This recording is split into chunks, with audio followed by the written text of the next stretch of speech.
Transdemic podcast. Yes, this is a big day, Election Tuesday here in the country. We don't know what's going to happen. This isn't going to end tonight or tomorrow or in a week. Who knows? It's going to be craziness. We weren't originally going to make an episode just because we feel like there's so much static going on. It's like we should take a break. But I wanted to check in, stay consistent, make sure that we're here for other trans people. It's a trying, kind of stressful time, specifically for trans people, especially if you're out there voting. Good on you if you voted. Awesome if you voted. Don't stop because things are hard as a trans person. Keep pushing best you can. And if you need someone to lean on, here we are, Transdemic Podcast. Let's talk to Bentley for a little bit. I don't know right now. That many people are going to be interested in listening to shit this week or tomorrow. Oh, totally. I 100% agree. And it's a weird thing. It's a weird timing thing. Like, I've been busy, so I didn't really like think about it, but I would have liked to have done something before all this stuff happens, but that was more poignant for what was happening as we speak today. But I guess since it's today, like, whatever we say about what's about to happen is going to be fucked up tomorrow. Yeah, and who even knows? Like, I feel like the whole month is going to be hell with like the mail-in ballots and Trump saying that it's all a scam and just yeah. Basically, we have no resolution even at the end of tonight. For no doubt, there's no way anything ends tonight. Oh, right. And then I feel like it's going to be like a roller coaster of up and down and a bunch of bullshit. And then I'm just going to assume that the fucking Republicans are going to be shady like they always are and figure out how to win anyways, just like with Bush that one time. Yeah. Just fucked up. Like, I don't know. I might be being pessimistic, but like with all the shit with replacing Ruth with Amy and all of that stuff, I don't see how this is going to end well, you know?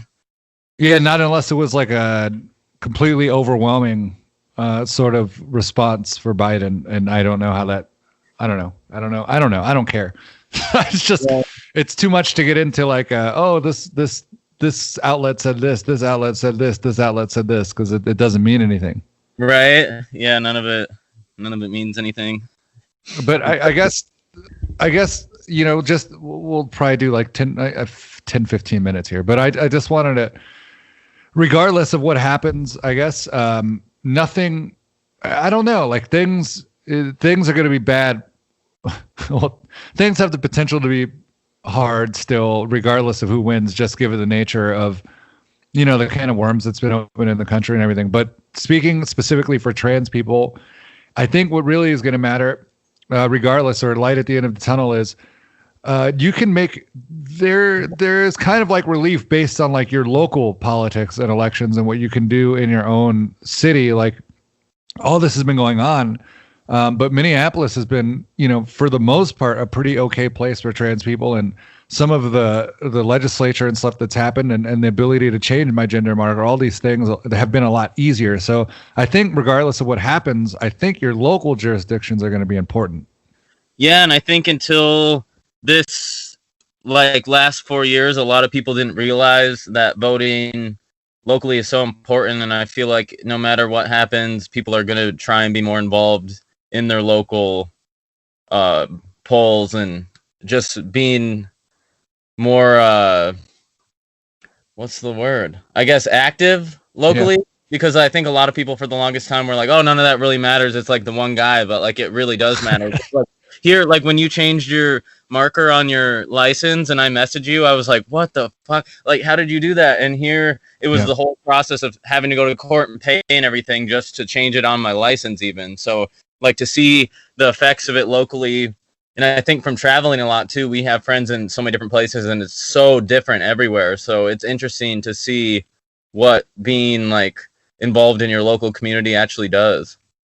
Yeah, totally, 100%, and that's what I'm taking away, or some sort of stress relief, I guess. If you're caught up in all this stuff going on, is that there is still going to be hope in some shape, form, or regard at the end of all this, regardless of whoever wins. Because, as bad as it's been, there's also been a lot of progression for trans people, and that's why it is getting so fever pitch to the people that are opposed to it because it's really reaching a tipping point of, I know I'm pretty confident the trans people will win out. And I think this is the last gasp for like conservative people to kind of stop it. But we've seen it with gay rights. We've seen it with all these other things. So I have confidence that we'll keep moving in the right direction.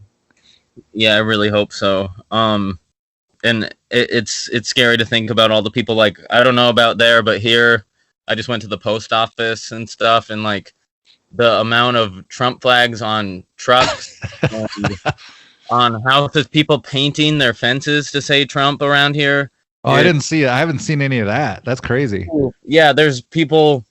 Last week I saw this guy painting a fence, and now it's done, and it says Trump. And then when I was walking around on Halloween, people have like Trump flags like on the top of their house, like above their garage, so everybody can see it. Like they're not even having it on like a flagpole. It's like hung up as like a poster, so everybody can see it. It's terrifying. So like, depending on where you live, I think everybody needs to just be careful and pay attention to their surroundings. Can you remind people where you're at? Oh, I'm in Phoenix, Arizona. But like, what part of Phoenix? Because Phoenix is pretty. It's huge. It's massive and it's divided. Like you're more towards like the outer areas of Phoenix. Like I would say the fringes. Like you're more. What is like exactly where are you at?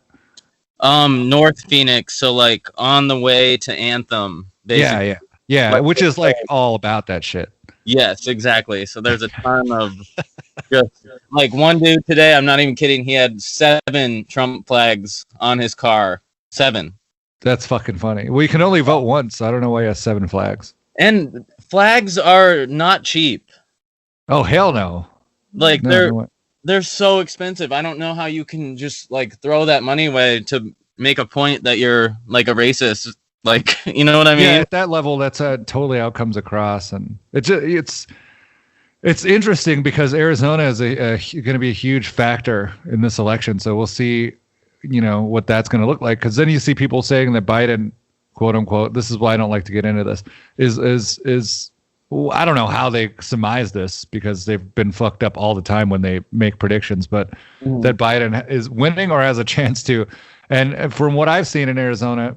I mean, it's one of the strongest Trump states there are.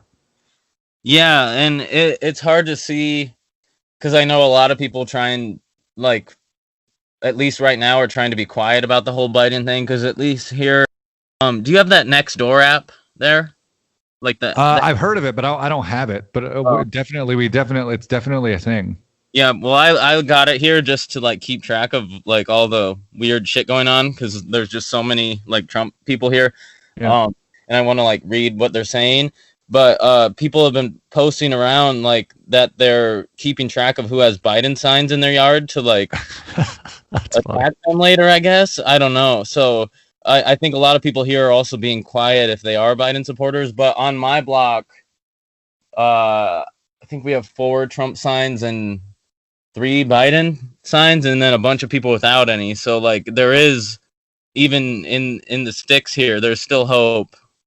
Yeah, I see a lot more Biden and stuff signs in Minneapolis and even in the suburbs than I would have thought. I've been kind of surprised by that. Yeah, I was pretty surprised too. And in our neighborhood, I've seen 2 Black Lives Matter signs. So I thought, imagine that people care about black people in your neighborhood. Yeah, I was really shocked. I was like, wow, dang. Like, so there is happening in my neighborhood. I think there's hope. That's funny. It's at the end of the day, I just, when you really think about it logically and you sit down and you really try to think about like, I mean, everybody always says there's more than one side, and I get that to an extent. But when you sit down and look at like everything going on and who's supporting who and all these things, like I just can't. It's just impossible to try to like rationalize or try to make sense of people that think, not Biden himself, but the idea that the people that want to vote for Biden or vote against Trump have anything that's that crazy, like at all negative. Like want like this weird socialism, all this shit that they say, these negative things about people that vote for Biden. It doesn't make any sense. There's no, it's nonsense. Like especially compared to, the people that would support Trump and all these things, and what Trump and all these people stand for. Like, it's just utter nonsense. It's just bizarre to me that there's even a conversation about like having to defend like not wanting to vote for Trump. It's really weird. Yeah, well, I mean, with Fox News and QAnon, like, there's just so much false information out there, and I know people personally that I don't talk to anymore, but they were posting shit like the socialists are coming to attack, and we're gonna have to go to the grocery store on like a day that we're assigned, and we won't have like freedom to like shop when we want, and like, Good Lord. like, where are you getting that stuff from? That's like unbelievable. Yeah, even in like North Korea, they can go shopping whatever day they want. Like, and that's like communist as fuck. I don't understand what they think this like socialist agenda is, because it's not whatever they're assuming it is. It's not at all. No, I don't know. That's what I'm saying though. Like, it's, if we say something, you know, that's concerning about a Trump administration or anything going on, like we can show you why that is, and those policies are enacted. It's a reality. Like what they're saying about what we want, or not we, or whatever. If you're voting for a Democrat, by whatever it is, like, I don't even consider myself a Democrat or anything, but like it's just common sense. Like, we're just trying to say people should have the right to like certain like basic niceties and like rights, and that extends regardless of whatever these people are. We're saying that we want more respect for people that have come to this country, you know, and like, I don't know, like, if fucking people, and this isn't going to happen either, like the whole taxes raising, that's not going to affect any of us. Like, I don't know where that comes from. Again, it's bizarre. And even if it did, I would totally be down to raise my taxes if I could help feed hungry people, if I could help house people, if I could protect people. I don't give a fuck. Seriously, if you're in the tax bracket where your taxes are being raised, you can afford it. Yeah, totally. You wouldn't even notice. Fuck exactly. It. And even if you did, it's like, okay, but like, you're helping your fellow people and your country and shit, and that's what you're supposed to be all about. Exactly. Yeah, the whole thing is just nuts to me. Like, and the whole group of people that still say that like climate change isn't real. Unbelievable. But it's also snowing way early. Some states didn't even have fall. Like, Phoenix never does, but like, there's states that are like, we didn't have fall, it just started snowing. Like, that's fucking crazy. Well, and the other day I heard, I don't know, I was watching a YouTube rabbit hole, and there was some guy that was voting for Trump, was saying, you know, had it in his, for whatever reason, like, really believed that he's like, oh, these Democrats want to like destroy our jobs and bring up green energy and want to do all these things that just is not going to work, and the green energy is going to like destroy our planet. Like, they really think that. That's fucking nuts. Yeah, and same with like the thinking that windmills steal wind or whatever. Like, what do you mean? Like, there's giant buildings like that block wind and nothing happens. Like, what is stealing it? What does that mean?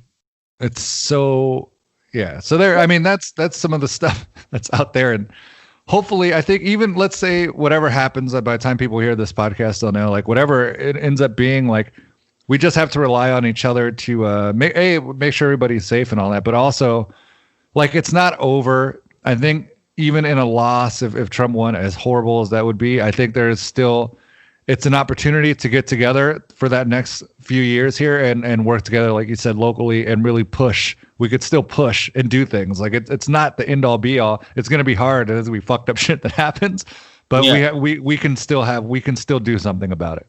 Yeah, it's going to be fucking terrible, but we need to turn to our community and fix it and figure out what we can do, even as ourselves, like, to help other people and be there and like open up your DMs and talk to people and try and get involved more locally. I know it's hard right now with like the virus and stuff, but whenever that vaccine that was supposed to be here in April, whenever that's getting here, yeah, that's with sarcasm, by the way. I knew it wasn't going to be here in April, but yeah, like, whatever we can do at a local level safely right now, like, we just need to do it regardless who wins. Like, Biden isn't the savior. He's not going to solve every problem. I like, there's still a lot of work to do. And I know, like, the transphobia is so real. I just saw an interview of a bunch of like suburban white housewives, and they're like, we're worried about men going in the women's room, and it's like that's still a thing. I can't believe that. And they just straight out say it like that, and it's like you have no idea what the fuck you're talking about.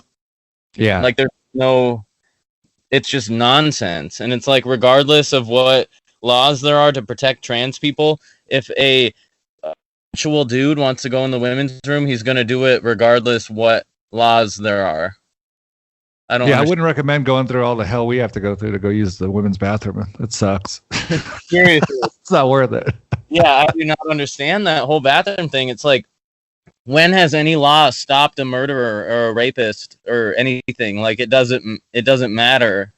Like I don't understand how the two even coincide and how that's a worry.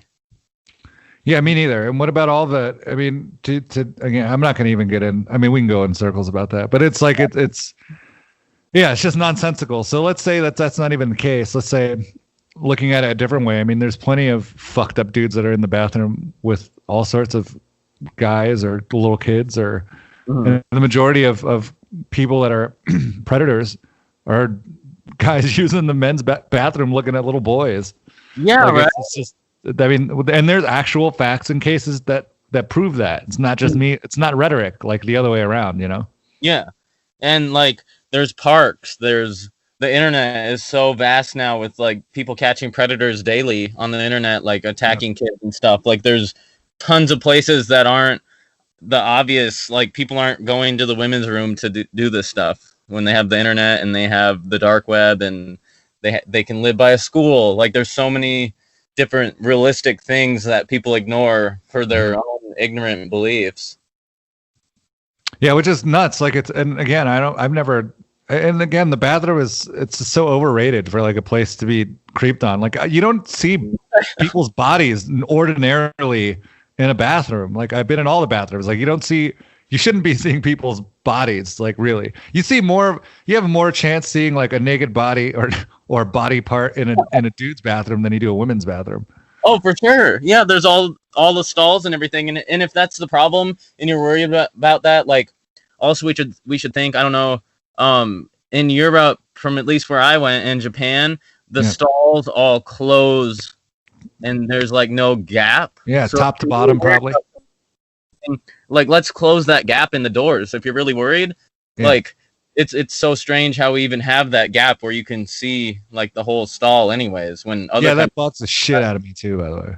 It's terrible. Yeah, it's fucking garbage, and it's not everywhere. I've watched some TikToks on like people from Europe asking like, why do you have that fucking giant gap in your bathroom? Like, yeah, it's weird because it's so unnecessary. Yeah, it must just save on supplies. That's so weird. America, right? It's like a typical American thing. Well, I mean, I guess I'm just gonna wrap up the podcast there. I just wanted to make sure that we did something where we engage for a minute. I'm gonna post this like right away, and then so people can listen to this tonight, hopefully, and then tomorrow, I guess, as we're recording this tomorrow, we'll see what's going on because it's not. I don't think anybody's gonna be deemed a winner tonight. Officially. Yeah, I don't think for a long while. But yeah, if anyone's listening, like, please feel free to reach out. Like, you're not alone. You can hit one of us up, or at least me. I can message anybody, or like hit up a friend or something. Like, you're not alone. Like, this isn't like this. If he wins, it's gonna be hell. But like, if we keep each other's like mental health going, we will get through it. And we just have to assess. Like, we can't make plans right now. But like, just don't do something stupid and drastic because of this. Yeah, yep. And I would say go vote, but by the time you hear this, it's going to be probably too late. But if you have a minute and you're still hearing this podcast, go do it. It sucked. It sucked. I still don't have the Social Security thing has not updated, by the way. Oh, so, what the fuck? They're like 45 or something days behind, and I've been calling every day, and so I haven't been able to change things, and I didn't want my vote not to count. So like I didn't even bring it up. And I had to just swallow my fucking shit and just deal with it today. So that sucked. But a lot of trans people are going through that. So it's easy. You just got to like mentally prepare for it and just deal with it and get through it. Yeah, that sounds like every time I go to the doctor's office. Yeah, that's it. You just got to fucking do it. There's just a lot of things that trans people have to do. and probably will have to do for the majority of our lifetimes anyway. We're just gonna have to suck it up and do it. Sucks. It does. It really does. But yeah, thank you for voting. I voted. I checked my vote counted. I was worried about my signature. Did you have Kanye on your ballot? Did I what? Did you have Kanye West on your ballot? No, I didn't. I did. That shit was weird as fuck to see. What? It was? Yeah. Kanye West was on the ballot. What the fuck?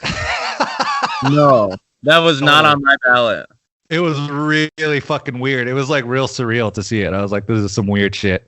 I don't like that. No, I think he was on 17 states ballots or something like that. Oh my god, oh my god. What if he just won? Wouldn't that be just the worst? That'd be the worst. I don't know. It's a toss up, right? Like, what would be worse, Trump or Kanye? That's at least Kanye would probably be at least a little bit more entertaining. Oh god, I don't even want to think about that, because if he won, then he could have another 4 years after this too. Oh my god, that's crazy. I didn't think he was actually going to be on the ballot, but he was not here. Yeah, it was weird. But yeah, it was exhausting. If you vote like the right way and like look up all the judges and the propositions and everything, it took me a good 2 hours to fill out that ballot. Yeah, see, I probably took like 15 minutes. I knew for the most part what I was going to vote for, and if I didn't, I wasn't able to vote for it. But I voted for the judge that did the name change because he was really nice. So I got to do that. Oh, good. Yeah, I got to do that with mine too. That was cool. Yeah, that's awesome. Yeah, Ilhan, I voted for Ilhan here in Minneapolis. I'm sure you know who that is. I know she's been making some noise, but it just there's and then weird Senate people that I just try. But that's what I mean about getting involved locally. Like, I didn't know much, and I still don't know as much as I should. But it was important that I knew some of the important people because they represent your state, and shit like what's happening on the Senate and all that could be prevented if we were more proactive locally. Oh, exactly. Yeah, for sure. Yeah, I voted for every single thing on there. If I didn't know, I read about it like a ton before I made my vote. And then I was worried because like when you sign at the DMV, that's the signature they check on your ballot. And the machine was like broken that day, like the signature machine. So my signature isn't what I would normally do. So I had to match it so closely, like by trying to make it match. And I was so worried, but I did track my ballot and it was counted. So I'm super happy. Oh, doing this on the day of this or the night of this is stressful. Who knows what happened? As you're hearing this, you live in a totally different reality than there is now. I hope it's okay. If it's not, we'll be okay. We'll see you next week.